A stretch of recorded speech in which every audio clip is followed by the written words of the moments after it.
چې د قرآن مجید نمونه عربو کې دا عادت او دا دستور چې عربو به کوم شي سره محبت و د هغه شي لپاره به ډېر نمونه کېښودل د عربو به چې کوم شي سره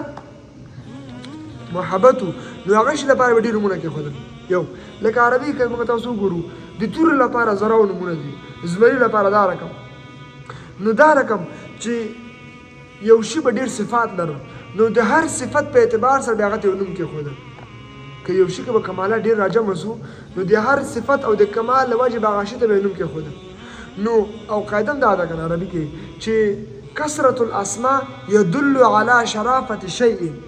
د یو شي چې ډېر نمونه یې زیات نو ډېر نمونه د یو شي په شرافت په عظمت او لوی باندې دلالت کوي نو د قرآن مجید نمونه ډېر زیات دي یو قول ده علامه سیوطي رحمه الله فرمایي جلال الدین سیوطي رحمه الله فرمایي چې د قرآن مجید 55 نمونه دي څو نمونه دي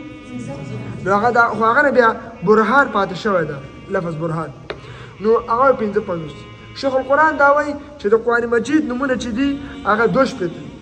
بل شیخ صاحب وایي چې د قرآن مجید نمونه 15 دي د نور علماو قولونه دي چې د قرآن مجید نمونه چې دي 120 نمونه دي مع التکرار څو نمونه دي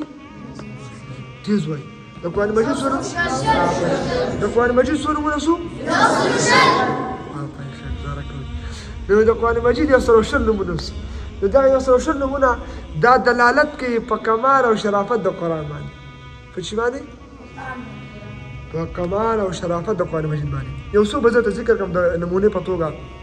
نو ولې که نه دا نمونه ځکه ډېر دي چې د قرآن مجید صفات ډېر زیات دي اول خپل نوم چې دا اصل نوم القرآن یو نوم دا بل الکتاب دی بل نوم ده بل الذکر په ټولو اذکارو کې چې چا ذکر دا قرآن ده بل الهدى بل النور قرآن مجید نمونه دي بل الفرقان حق او باطل کې فیصله کوي کلام الله د الله خبرې دي الوحي بل نوم ده بل نوم روح من امرنا اوس صفتونه منوره الکریم نوم ده الحکیم نوم ده العظیم نوم ده المجید نوم ده المبین الرحمه العلی بصائر بشرا بشیر نذیر عزیز دا ټول د قرآن مجید نومونه دي مخکې وویله